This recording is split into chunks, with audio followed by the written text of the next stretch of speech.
Hi అండి. ఇవాళ ఎందుకో స్వీట్ తినాలనిపించింది. ఇంకా తినాలనిపిస్తే లేట్ ఎందుకు, చేసేసుకోవడమే.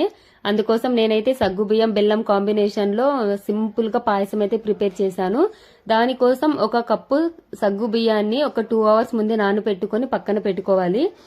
2 అవర్స్ తర్వాత స్టవ్ మీద ఒక గిన్నె పెట్టి అందులోకి 1 స్పూన్ నెయ్యి యాడ్ చేసి తర్వాత డ్రై ఫ్రూట్స్ వేసి అవి కొంచెం ఫ్రై అయిన తర్వాత ఆ నెయ్యితో సహా ఒక బౌల్లోకి తీసి పక్కన పెట్టుకోవాలి.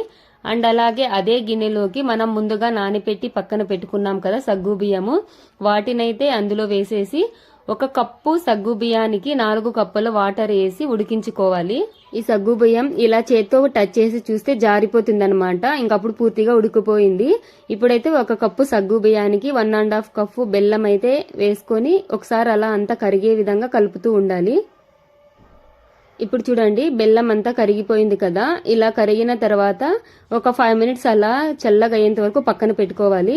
గోరువెచ్చగా అయిన తర్వాత మనం ముందుగానే కాగిపెట్టి పక్కన పెట్టుకున్న పాలనైతే అందులో వేసి మొత్తం అంతా కలిసే విధంగా ఇలా దాంట్లో వేసామనుకోండి పాలు విరిగిపోతాయి. సో అదన్నమాట. ఇంక ఇప్పుడు పాయసం అయితే రెడీ అయిపోయింది. ఒక బౌల్లోకి సర్వ్ చేసుకొని మనం ముందుగా ఫ్రై చేసి పెట్టుకున్న డ్రై ఫ్రూట్స్ అయితే అందులో వేసేసి ఒకసారి అలా కలుపుకుంటే అయిపోతుందండి. సగ్గుబియ్యం పాయసం అయితే టేస్ట్ మాత్రం వేరే లెవెల్, అసలు సూపర్ గా ఉంది. ఒకసారి ట్రై చేయండి. ఎలా వచ్చింది అనేది కామెంట్ సెక్షన్ లో కామెంట్ చేయండి. పోతూ లైక్ చేయడం మాత్రం మర్చిపోకండి. ఓకే మరి బాయ్.